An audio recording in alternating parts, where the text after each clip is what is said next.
What's up, guys? Welcome to episode 24 of X's and O's Evan and Bros. I'm your most gracious host, Evan. Joining me through Zoom, up first, Mr.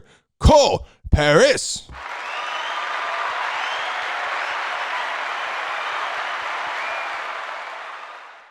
Up next, Mr. Eldad Sailor. Madden champ again, once again. So Madden 21 came out, and we, of course, had to start a new league, and Eldad won the Super Bowl again. I got knocked in the divisionals, so it's clear I suck. And Eldad's just a monster. So congrats, buddy. You're just so good. And so congrats to you, my friend. And it looks like the internet's messed up and not mine. So fuck you. I get one. So we're starting it off. Is it me? Yeah, because Cole's looking perfect. It looks like it's you that's kind of like freezing up on me. So,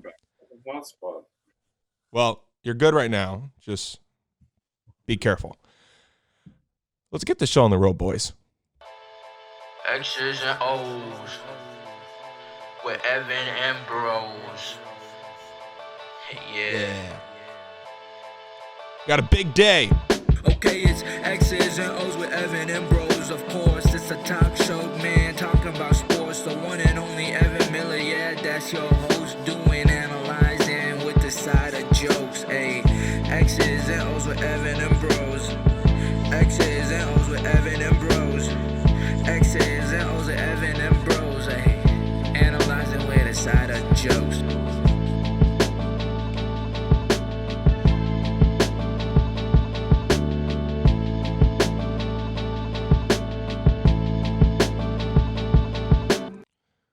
All right, boys, let's discuss. So we got some college football news that dropped yesterday. Some heartbreaking news, actually. Jamain Stephens, a defensive lineman for California University of Pennsylvania, died on Tuesday at the ripe age of 20 years old. So probably a sophomore in college. So he passed away. The reason why this story is important is because, 20 years old, and he had COVID. Now, I think they said the cause of death isn't COVID. But, he probably wouldn't have his other symptoms, or he probably wouldn't be at risk of death, if he didn't have COVID. So, what do we think? How does this, do you think SEC, ACC, Big 12 are now panicking? Do we think that's what's all today's about? Do you think the call's all today? Or do you think they're going to continue to stay on course with the season and not overreact, or, what course of action do you think they will take? And then tell me, what course of action should they take? Cole, you go first. Well, first off, my condolences to the family.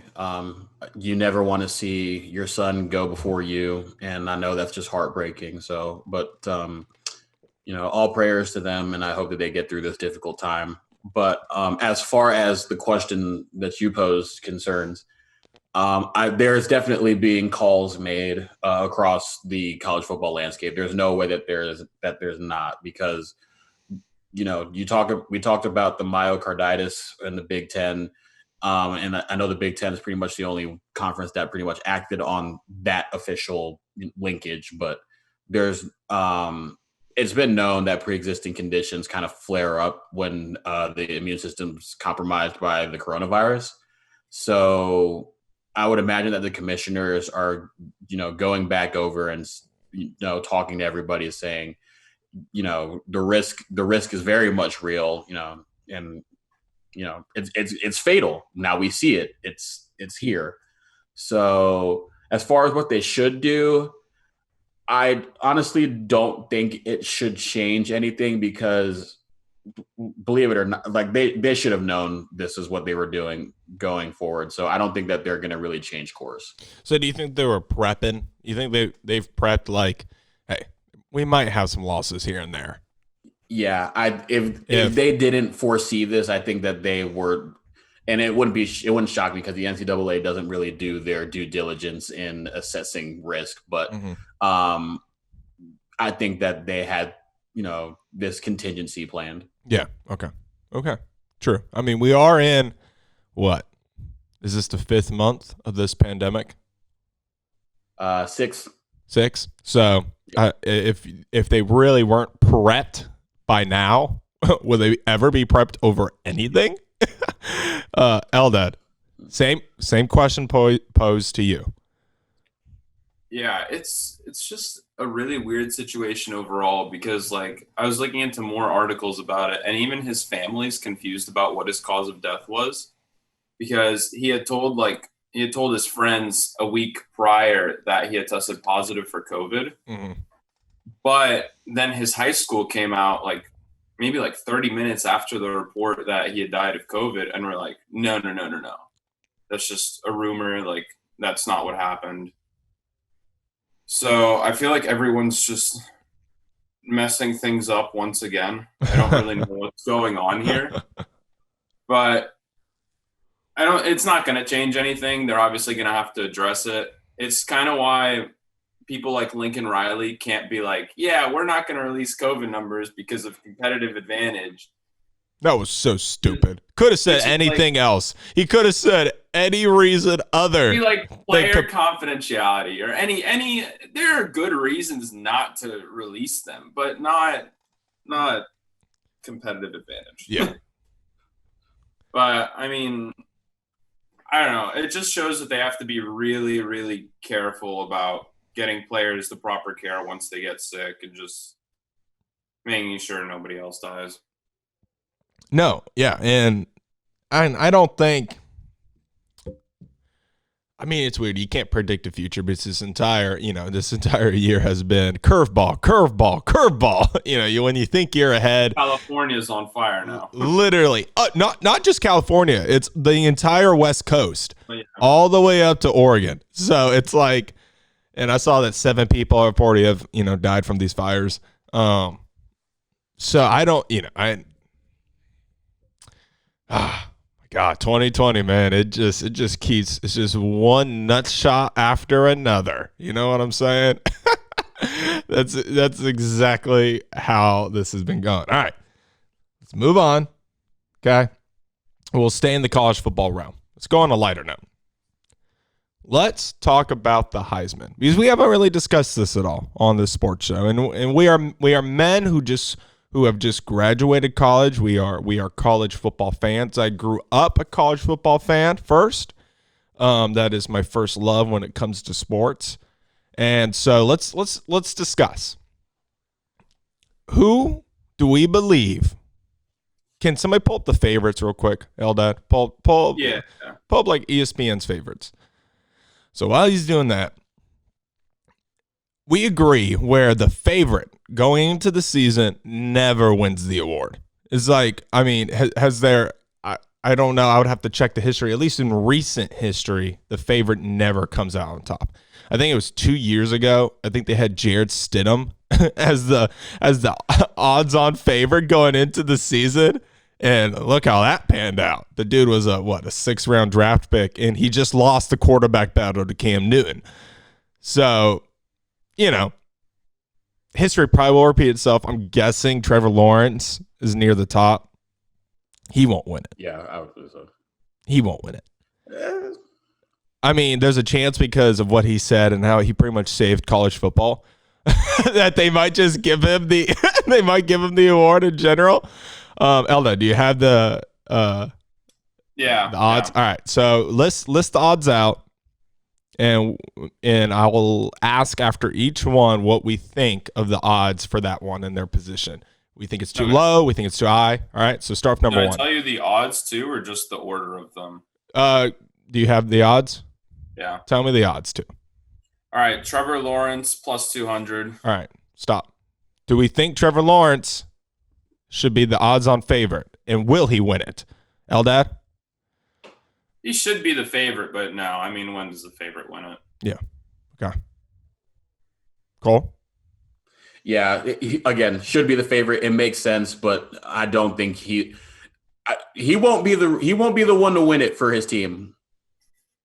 Agreed. I don't know. He kind of had a little rough of a year last year. People like to forget. He didn't play, the best after, people thought he was going to, catch the world on fire. So we'll see. He doesn't need a great year, but I think he needs to be less turnover pragmatic. He needs to dial those back a little bit. I think it's funny. This is almost kind of like Sam Darnold's when Sam Darnold came out. Yeah. I'm just saying where he had hype, as a freshman or a redshirt sophomore, a redshirt freshman, and then he came, balled out. Well, he struggled turning the ball over his last campaign at USC. Got drafted. He's been struggling not throwing it to the other team, but the Jets suck. So it's kind of hard to go off that. All right, next one. Spencer Rattler plus 900. Who does he play for? Oklahoma. Oh, that's number 7. I mean, the Oklahoma quarterback has been in the Heisman discussion. You gotta put him in there. Yeah, you got it. So if he's at 2, 3, I'll take it. That's fair. I'm not mad at those. Cole? Yeah, I could definitely see it. It's a Lincoln Riley quarterback. Yeah, Jalen Hurts. Friggin' Jalen Hurts was in the Heisman conversation, so yeah. You shut your whore mouth. There will be no Jalen Hurts disrespect on this show or on any show. The dude's a warrior. Okay. No, I like him.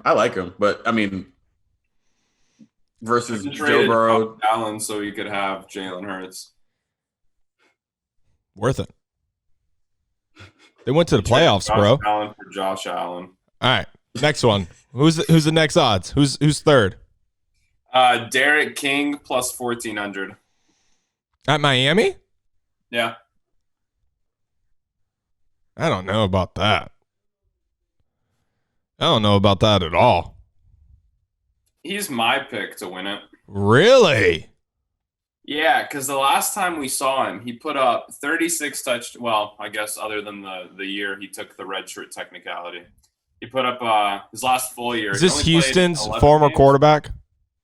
Huh? Is this Houston's guy? Houston's. Okay. Is this when he battled Jalen Hurts and they're both from the same town? Did you know that story when he was at? Oh yeah. Yeah, they both from the same town, rival high schools. Both of them put crazy numbers up in high school. Obviously, Oklahoma, Houston, and just again had ass ton of offensive numbers.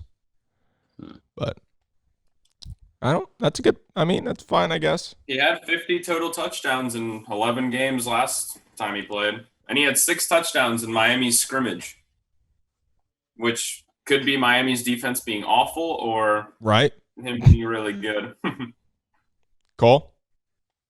Probably a mixture of both, really. Miami's defense, I think, is going to catch a lot of people by surprise, especially their secondary. But that's neither here nor there. I think that this is a pretty good dark horse pick because in 2018 he did nothing but light it up. I mean, especially as a dynamic running quarterback. And I know the whole dual threat quarterback thing is, the rage these days. But I mean, when you average 4.65 yards after contact per carry, which was first in all of college football, regardless of position, that's huge. So.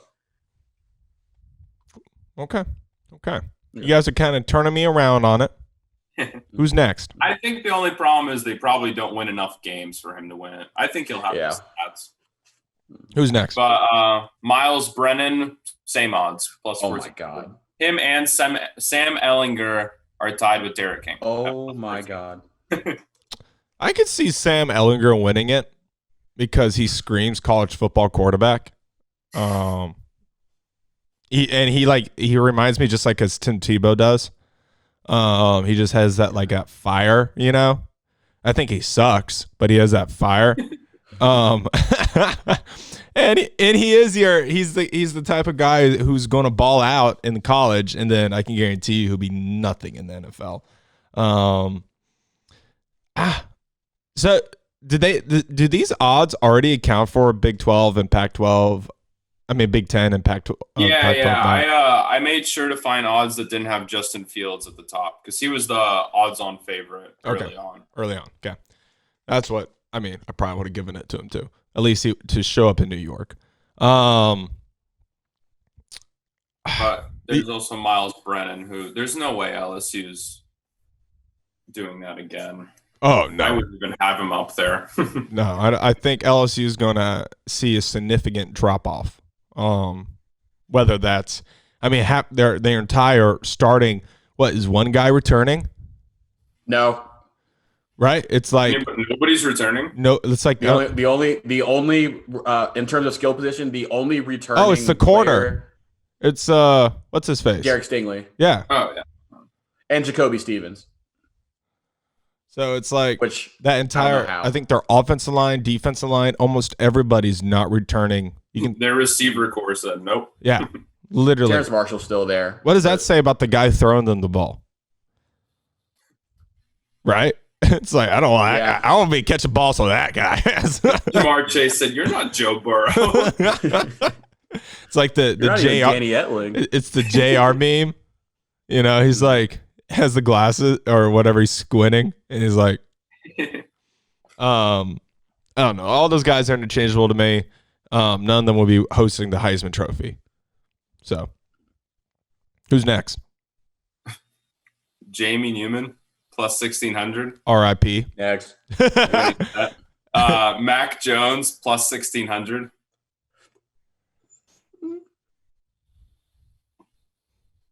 I could see it. Yeah, I mean he was impressive in the snaps that he got in the bowl game and the Auburn game. I know they lost the Auburn game, but did you watch the Arkansas game? Yeah, I mean, dude, I know it's Arkansas, but like, dude, lit him up. Yeah. Yeah, well, Arkansas also has the worst slot corner in the history of college football. I will not name him because I do not want you to get any libel or slander suits. But appreciate it. I think Auburn's defense, you know, they gave Joe Burrow probably his best test of the season. And he did a really good job against them. I know he had those pick sixes, but other than that, his ball placement was fantastic. We had that game. Oh my god. Yeah, but then you let Gus Malzahn, the $4 million a year PE teacher, outcoach you. I hate Gus. He's on the hot seat this year, and then he won't. We be say next that year. every year, but he's always that's back. That's what I'm saying. Back. That's what he does. Getting rid of him. That's what he does. He literally. I don't know how he does it. He'll be on the hot seat, get a $4 year contract extension, and then. Well, because he beats Alabama once every 3 years, and that's enough to keep the Barners happy. Hey, is Georgia beating Alabama? Well, no, right? because we're dumb, we're awful. Oh, we're so dumb. You know that. What does that say about me, or what does that say about Georgia? We're terrible. Auburn's terrible too. So I don't know why you're trying to divert the attention from Auburn to Georgia when we're talking about the Gus Bus running a punter in as a receiver and you scrambling to have 12 people on the field. Nick Saban was bamboozled. God. Next up, there's 3 people tied at plus 2,000. Chuba Hubbard, Ian Book, and Sam Howell. All right, we'll start there with the odds. These guys. Wait, I think the next group should also be mentioned. Okay. Oh my God. That's the great group right there. That's the great group. So Chuba Hubbard. Who else? Bookett and Sam Howell. I like Sam Howell. Actually, This is my dark horse. It might be somebody from the ACC. And I think, you know, we've glowed about UNC on the show. I think, and I loved what I saw from him as a freshman. He kind of already comes in with he's built already for the NFL. The dude's already he's like Justin Fields already, they're already built for the NFL. And I think this guy's got some swagger to him. I like the boys in that baby blue, that sky blue look. What do we think? Sam Howell. I agree. I think he has. I mean, if there was a quarterback to contend with, I guess, Derek King and Lawrence in the ACC to win it, it'd have to be him. I mean, his freshman season was unreal. Yeah. They should have beaten Clemson. Yeah, and I think they're in that. He's in that area, similar to the Miami pick with King, how they can, if they improve, like their team's overall record, just by a little bit, then they already have that going for them, Just it's hard for Clemson to go up from anywhere, because they're already like go undefeated almost every year.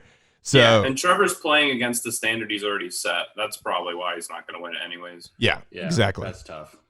Cool. But yeah, Sam Howell, I'm big on him. I'm not big on North Carolina as a team quite yet, but in terms of Sam Howell, I think he's the real deal. And it's huge that he gets Daz Newsome back this year because I honestly think he might be the best receiver in the ACC this year now that Justin Ross is out. And the ball, like his catch radius is unreal, and that's going to be really good to have, somebody to throw, your number one guy to throw to. And the ACC pass defense, I think, I forget if they were the second or the third worst Power 5 conference by average pass defense. Well, but they're so top heavy, meaning it's Clemson and everybody else is his bitch. But now we add Notre Dame, and that's what. Did y'all see the standings they had? Like it was like Clemson number 1, Notre Dame came in at number 2 or whatever in the ACC, and I think the 15th team was it Georgia Tech or something like. Georgia Tech. And then somebody, I think it was Barstool UJ or whatever, was like, "Man, could you imagine being the 15th team in a 14-team conference?" So, I mean, damn. I was like, oh, that's tough. These Barstool colleges accounts are savages towards each other. But, yeah. All right. Give me the next group. Who's in it? All right. Bo Nix plus 2,500. Hate it. Kyle Trask plus 2,500. Hate it. Travis Etienne plus 2,500. Hate it. And Najee Harris plus 3,000. I love that pick. That's a great pick. This could be, hey, mark my words. This could be a situation 2015. Jacob Coker, Derrick Henry. How that's face. I hate that, man. I'm just saying. Out of all the QBs to win a national championship, why him? Watch those highlights, bro. I don't see Jake Fromm tossing the rock like he does. He didn't win one. He didn't deserve it. Watch those highlights. Besides OJ Howard, I mean, Coker won us that national championship. Dude's. You just said they had Derrick Henry. They did. But I'm saying Coker made some throws that you're like, man, that takes some freaking. There was 20 people in the box. You had to put 20 because Derrick Henry's. All right, my point is, Derrick won the Heisman. Najee's going to win the Heisman. I picked Sam Howell to win the Heisman, but I think Najee's going to New York. What do you mean, Well, there's another running back in that group that I think has a way better chance than. Go. Yeah. All right. So, but let me get this out of the way first. Auburn fans, Florida fans, your quarterbacks are not going to New York. Okay? Bo Nix is awful. He's terrible. He's trash. This dude struggled to complete 50% of his passes routinely against teams like Tulane. Okay? So, no, that's not happening. Kyle Trask, also terrible. I mean, yeah, he came in and beat Felipe Franks. How hard is that to do? But yeah, we'll get past that. But my pick for the Heisman this year is Travis Etienne. I think this is his year to win it. How long has Travis Etienne been at Clemson University? Can this man long enough? How do they Hunter Renfrow years? That's what I'm saying. How do they get like these guys that have been there for like 6 years? How? I don't know, but whatever Dabo's selling, I want some of it. God. But listen to some of these numbers from last year, though. 1,600 rushing yards, third among returning halfbacks, 19 touchdowns, second among returning half. This is across college football. 7.8 yards per carry, first among returning running backs. 5 yards per contact after attempt, first among returning running backs. First most elusive running back. Second in receiving yards among returning running backs, and 19 first downs from receptions, which is first among returning running backs. If there's a player that models the role of a running back in college football in 2020, this is it. He's top 3 in pretty much every metric. And Clemson is on record. Tony Elliott has said, we didn't get Travis Etienne the ball enough last year. So what are they going to do with him this year? This is going to be, I think we're going to see one of the best seasons from a running back that we've ever seen in Travis Etienne this year. Mic drop. Yeah, I'm that confident that he will win the Heisman. I'm that confident. Well, he won't. No T. Higgins, no Justin Ross. Offense flows through him. Did Ross opt out for them? Did Ross opt out? He got injured. He had the spinal injury. What? When did this happen? It was like a few months ago. Is he okay? Honest. Yeah, he's out for the season. Yeah, he's just out for the season. But he's okay. Yeah, I think he got the surgery. I get somebody check on that for me, but yeah, it's probably it was just a tough blow for Clemson. But relating to Travis Etienne, he's the leading returning receiver, and other than Amari Rodgers, he's the only other receiver on the team that had more than 10 targets last year. All right, real quick. All right, so Etienne's your pick. De'Aaron King's your pick. I'll go Sam Howell as my pick. But Najee will be in New York. I can see it. Real quick. Give me y'all picks. Who wins the ACC? Cole? Clemson. By a mile? Is it not even close? It's not close. Who finishes second? ACC. My second. Give me Miami. If they finish second, De'Aaron King will win the Heisman. Yeah, that's fair. Eldad. Yeah, I can see that. Yeah. Who's your first? Who wins it? Georgia Tech. Goes from 15-1.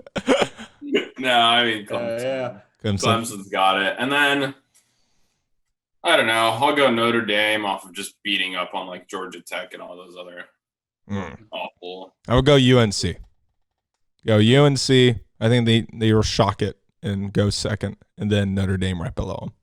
All right, we're going to take a quick break, and then we'll be right back with X's and O's with Evan and Bros. Appreciate y'all. Hey guys, take this moment to like and subscribe, and also follow us on Instagram and Twitter at Curbside Entertainment and Curbside Network, respectively.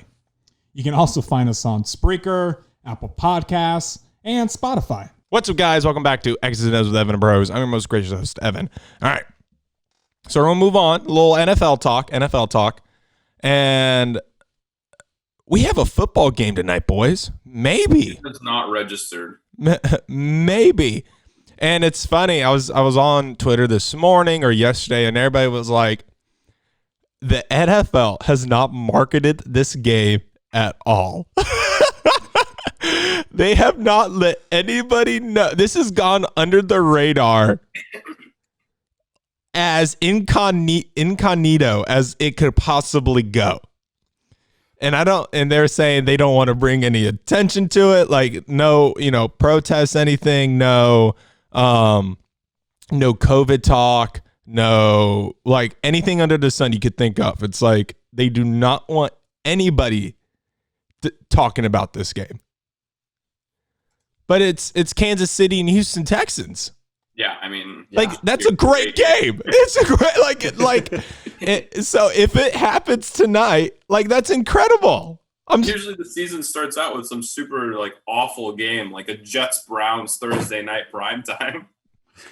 I mean, even if you go to Bleacher Report, okay? And I just wanted to test it. I don't know if the camera can see it or what. You go to Bleacher Report. And top games today, the NFL is not even listed.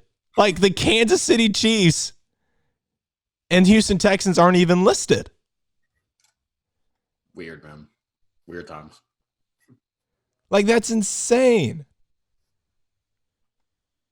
Like, you have to go to the NFL explicitly and have to click, today. It's crazy. So, first up, who's our picks? Who we picking this Thursday night football game to win? Do the reigning, defending champions of the world take it home and go up 1-0? Do these quarterbacks earn their contract? $500 million, Patrick Mahomes. $3 billion, Deshaun Watson.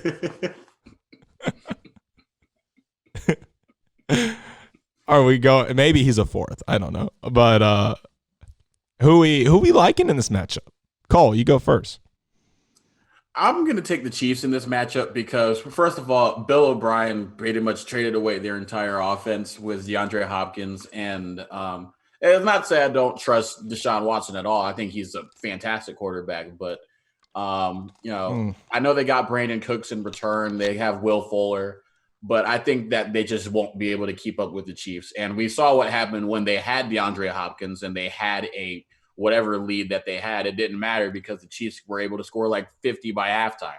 So, I'm going Chiefs. So they had this as the highest over-under game of the weekend at 54.5. That's not enough. That's not enough? Take the over. Taking the over? Yeah, big time. Eldad, who wins this game? I say Chiefs. I think Clyde Edwards-Helaire is a really nice debut. Ooh. Yeah, I think the Texans just. You're hoping he has a nice debut. I mean, I will win. I will beat you this week. Me and Eldad are playing each other this week in fantasy, so. But the Texans have too many players to integrate into the offense, and Brandon Cooks is hurt again. Is he really? Yeah, he's questionable. I think he has a hamstring injury or something. So should I start Will Fuller? Yeah. I don't know who his matchup's going to be, but I wouldn't bet on any Chiefs corner to really take him in a physical battle. Yeah, and the other option's Kenny Stills. I'm not throwing to Kenny Stills if I'm Deshaun. But it really depends on if David Johnson looks like he's got like rocks in his shoes again, or if he actually was worth the he won't be worth the trade, but if he's actually good again. But Chiefs win. Okay. I'm leaning towards Chiefs as well. I think you might see, honest to God, you might see Deshaun Watson put up 400 yards and still lose. Like, I think you might see him put up 404 touchdowns, but obviously Patrick Mahomes and the Kansas City Chiefs are just, they're going to put up 6 touchdowns. Yeah, they're unreal. It's the greatest show on turf, if you ask me. That's never been used before. All right. So this whole story came across, I don't know if y'all saw it, but Myles Garrett, I know y'all saw it because I sent it to you. Myles Garrett contemplated retirement after the whole whack of Mason Rudolph incident. What do we think? He would have retired at the ripe age of 23, 24? Yep. That's crazy that he felt that bad, or maybe he's just trying to say it to get some sympathy votes. I don't know. Could be bullshit. What do we think about that? Eldad. I mean, the only way I could see it is like if he was just really mad that Mason Rudolph didn't really get punished for what he allegedly said. And maybe he wanted to get ahead of the suspension because at the time it was an indefinite suspension. So maybe he was like, I don't want to be in this in between of will I be allowed again, and I'll just retire instead. But it was a weird report to see. Yeah, real quick. This is crazy. The two quarterbacks tonight combined to sign $633 million. That's how much they're worth together tonight. That's absurd. Oof. Cole. We're talking about Myles Garrett, right? Yep. Not the 633. Okay. But yeah, it's the whole thing is unfortunate. Myles Garrett, even going back to high school, has had some character issues reportedly. And you know, I think when you whack somebody in the head with a helmet, that's never a good look. But when he alleged that Mason Rudolph said a racial slur to incite the incident, and Mike Tomlin, who you know is as much of a proponent for black athletes in the NFL as pretty much any head coach that you see. I don't think Mason Rudolph ever said anything. Yeah, when Mike Tomlin was, you know, voraciously defending Mason Rudolph's character, I think that spoke a lot about, you know, Myles Rudolph, you know, or Myles Garrett. Mason Garrett, Myles Rudolph. Myles Rudolph. You sound like Mason Garrett. You sound like Mason Rudolph after that whole getting whacked. That's who I'm thinking of. That's who I'm thinking of. Damn it. Yeah, Myles Garrett. I think there was just a really bad look for him, and honestly, I could have seen him contemplating retirement because it would have been an extremely knee-jerk reaction, but unfortunately, that's kind of characteristic of him and some of his more career-defining or character-defining moments in his career. So, yeah, you know who did retire? No. Go on. Ryan Shazier. Steelers. Good. Steelers linebacker Ryan Shazier has officially retired from the NFL. I guess it's because maybe the Steelers were still paying him, you know, that contract they owed him. Yeah, so he's done, and about frickin' time, because I was praying he would never step foot back on the football field. Yeah, him and Alex Smith are in that tier of players I don't want to see out there again. For their own health, not because they weren't fun or good players. They should never. It just shouldn't. Yeah, it just, at what point does that become worth it? And it's not. The answer is no. It's a game. Go do something else. Cole? From a player's perspective, I can understand that this is pretty much heart-wrenching for the both of them to kind of have their life's work kind of taken away from them so suddenly and in such an unfortunate manner. But hopefully, and you know, going back to the Steelers, Mike Tomlin saying that Ryan Shazier is, you know, the prime example of a born leader. I hope he finds his way back into staff as like a linebackers coach or player relations, because honestly, I think that the NFL kind of deserves, well, they don't deserve, but they should be honored to have Ryan Shazier to be part of their organization in some capacity. Yeah, I agree. It's a good point. I saw he's stepping away from football, so I don't know what his next endeavor is, but I'm sure he's going to succeed at it. For sure. All right. I know on Wednesday's show we talked a lot about the money being tossed around in the NFL. You know who got paid? Following that trend? Mr. Jalen Ramsey. That dude got the bag. And I don't know why in the middle of a pandemic, because these are businesses and a lot of these owners have no idea how they're going to fill these stands. I don't know. Maybe online sales for these team stores are through the roof, but they are throwing the bag at some of these key players and locking them up. I thought the Rams had zero cash. Well, I don't know if they ever paid Todd Gurley or not, so it kind of looks like it. Or Clay Matthews. Yeah. They said you'll get your money, but over a 50-year plan where we just send you $1 bill every other Tuesday for the next 50 years. Jalen Ramsey becomes the first defensive back in NFL history to sign a deal worth $100 million plus. and his $71.2 million at signing is the largest guarantee to a defensive back. The Rams get their playmaker on the back end, and Ramsey gets his payday. Didn't Tre'Davious White just sign his deal? Yeah, he did. Isn't White better than Ramsey? Yes, I was gonna get into that. So, and his deal's way less than this.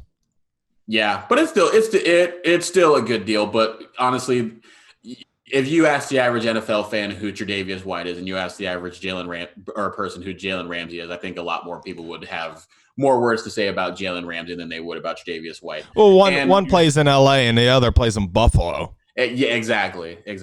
So, I mean, and I think a lot of misconception for defensive backs is if people don't know your name, usually that's a good thing.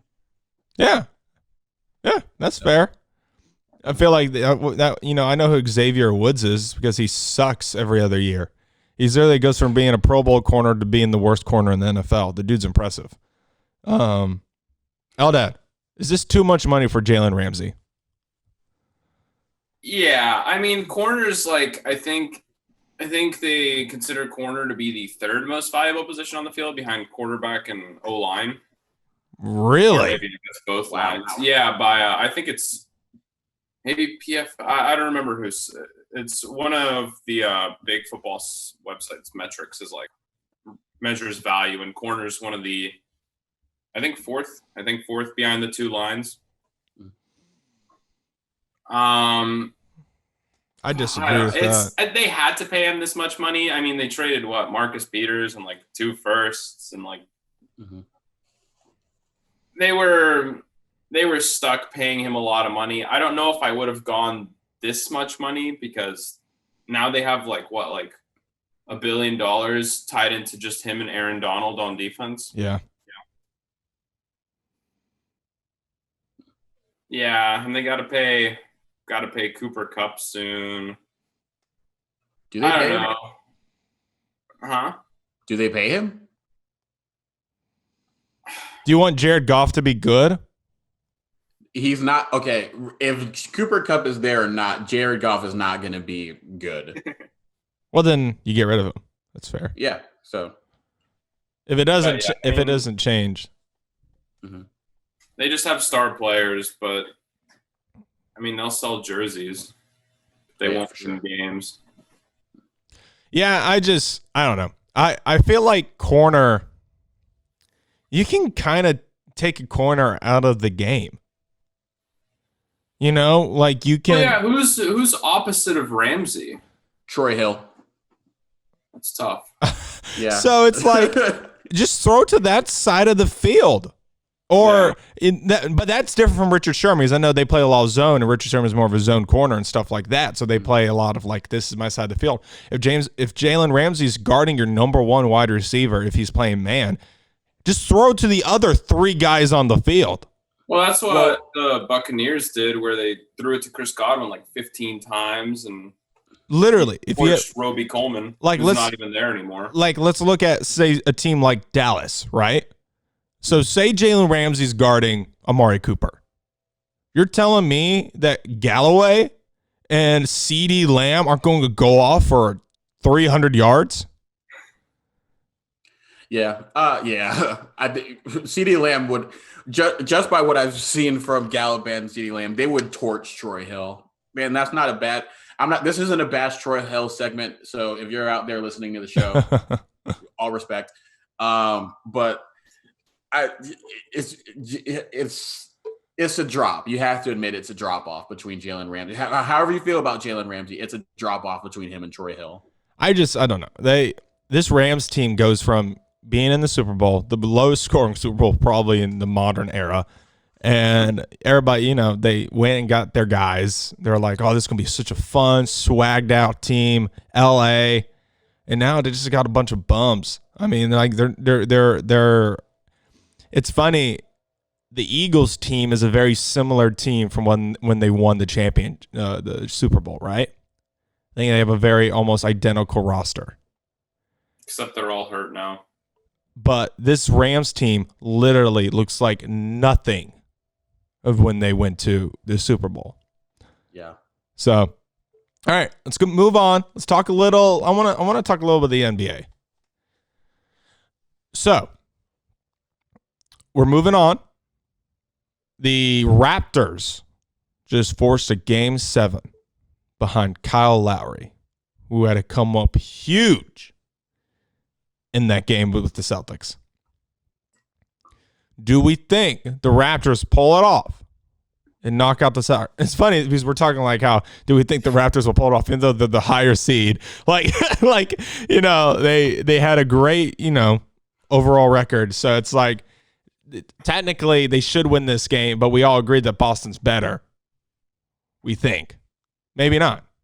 What do the Raptors pull it off? Do the Raptors win in 7 and or representing the East and see Miami? Eldad, you go first. It's tough. This series should have never even gotten here. I still don't. They've just been clawing and clawing. OG, so man. impressive. That shot. This series should have been over in like Game 5, Game 4. But I don't know.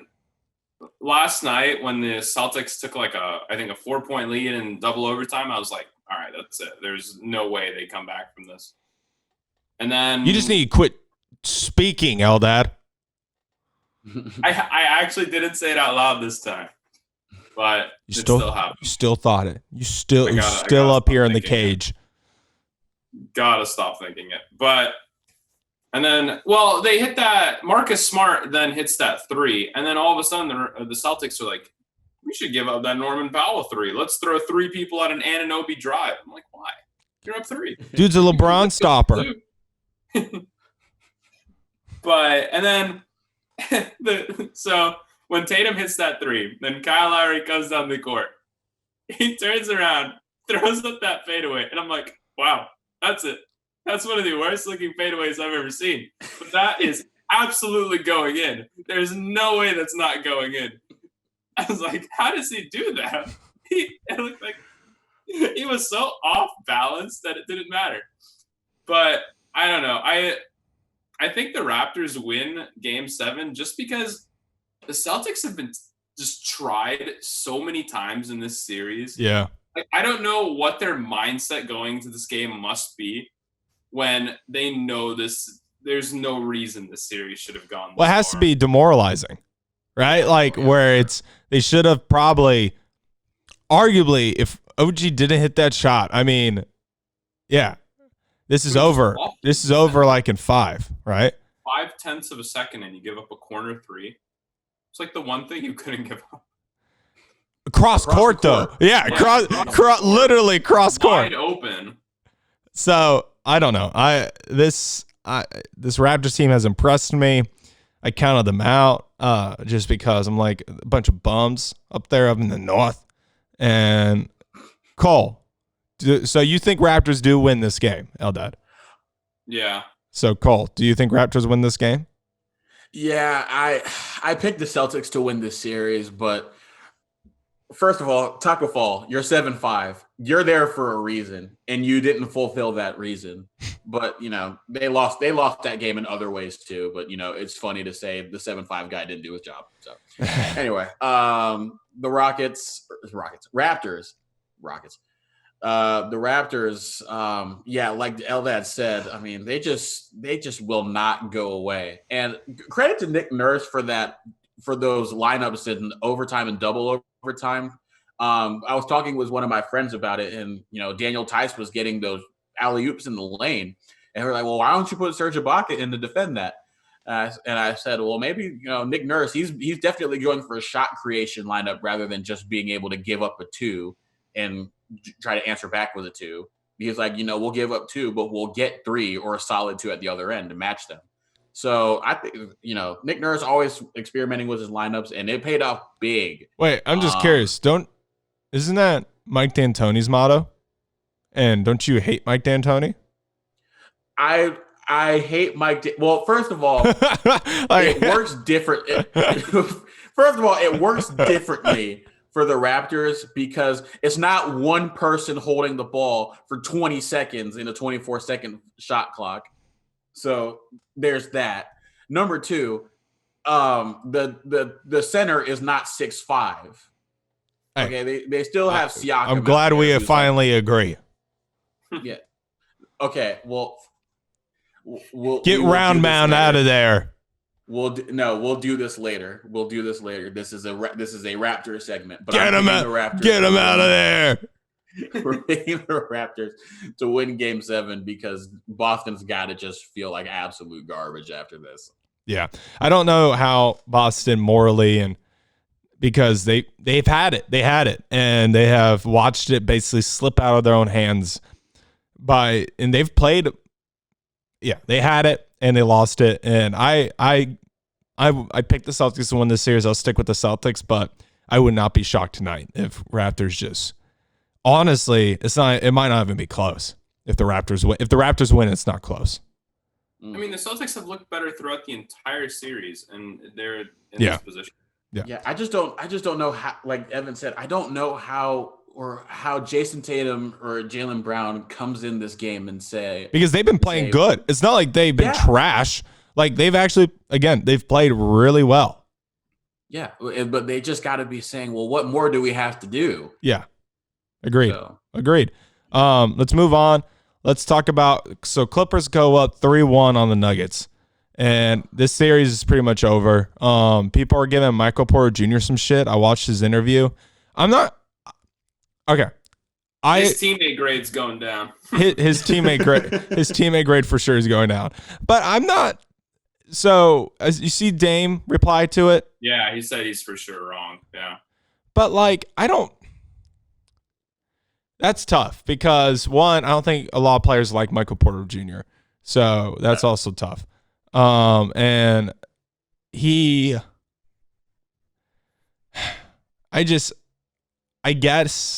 well, because I was reading some of the replies, because I was like, I don't disagree with what he's saying, but I guess maybe he should have kept it out of the media and kept it more private. Yeah. And and he's a rookie, so maybe, he just needs to learn more of the media landscape and, keep things to yourself. But, I mean, he's not wrong. They have actually a lot of talented scorers on the team and a lot of talented players who can get their own. So, yes, is he wrong? No. Was he wrong in the fashion he let his frustration out? Yes, he was probably wrong. You take it to the coach privately. You don't have to voice your that opinion when Jamal Murray literally is the reason why y'all beat the Jazz. And Jokic has been trying to keep y'all alive in this series as well. So it's like, of course they have the ball in their hands. Quick thoughts on this series. Do the Clips close it out in 5? Yeah, in 5. Do the Clips close it out in 5? Cole. I think the Clips probably close it out next game. And honestly, outside of Kawhi, they actually didn't really look that great offensively. To me, they didn't look that great offensively outside of Kawhi. But it was nice to see Montrez and Lou, give 18 and 15. So that's always good when you have two people come off the bench for 33. But as far as the Nuggets goes, I always knew that Jokic was probably their only consistent player. Because Jamal Murray, he's a bucket getter, but sometimes it just vanishes if things just don't fall, because that's what happens when you're a shooter. It just happens. Jokic kind of operates in that in between where he can kind of get what he wants because he's very careful in what shots he takes and how he gets himself in different spots in the offense. But Doc Rivers and company have done a good job to say, okay, Jokic can do what he wants, but it's going to be hard for his surrounding players to move around and get their opportunities like they could against the Jazz. So I think the Clippers will end up closing this out. But it was a good year for Denver. Eldad. Yeah. Clippers closed it out. Jamal just hasn't really played well this series. He was kind of due for regression based on the way he was shooting in the Jazz series anyways. Yeah, it makes sense. But when you go from being guarded by Mike Conley and Donovan Mitchell, who aren't, they're good defenders, to Kawhi and PG, you're not going to get the same shots off. Jokic has been playing really well. They do need to spread the ball out more. I feel like Michael Porter Jr. played really well in Game 3. He I mean, he had some really good plays, and then he had some obviously rookie plays where it's like try to go behind the back after a rebound and just turned it right over to Montrez. Well, that's what James Harden did in the game 3, and I thought it was the stupidest thing on the planet, and Rondo took it for an easy 2-pointer layup. I was like, I don't know what you're trying to do. He's done it multiple times. I've seen him do the same play, but I don't think he's ever been double covered on the back end, and it was stupid. All right. Does anybody else kind of feel that Michael Porter Jr. is like the odd man out on the Nuggets? Like even before what he said, did anybody else kind of feel that? I think. Yeah, I think he's more used to being the guy. Yeah. Yes, like get used to being a third option. I mean, I think they could possibly trade him and get something really nice for it. Yeah. Yeah, he's got value. You know, you could do, and I don't know if they'll do it, what they're planning on doing with that 8th pick. But maybe trade him to the Knicks. I don't know if there's a player at 8 that's worth more, though. No, I'm saying there isn't. Yeah. But I think you get at least a top 10 pick. And they've done a pretty good job drafting. So yeah, I mean, there's definitely players who like more fit. There's more like a 3-and-D guy in the draft that they could get, like Devin Vassell or like someone like that. Or trade him to the Suns maybe. And get a couple like Malik Bridges Mikal Bridges. That'd be pretty good. And maybe another guy. Yeah, maybe their real problem is like maybe their pick. You can't field a lineup of like Jokic, Porter. It's hard to hide. Like you can hide Jokic on defense because he's just one bad defender. If you surround him with like 4 good ones, but you can't put Porter and Jokic out there. Yeah. And have Jamal stuff. All right. Oh, that's today's episode of X and O's with Evan and Bros. Good show. Good football show. Good heavy show. Quick, did the Lakers win tonight? Yes. Yes. I'm going with yes. All right. I'll also go yes, too. Houston looks demoralized. Rondo does not go for 20 and 10. All right. That is today's episode of X's and O's with Evan and Bros. Thank y'all for joining us. Toss and take us out.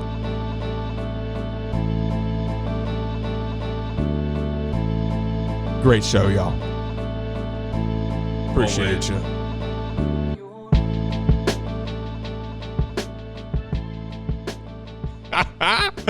Peace.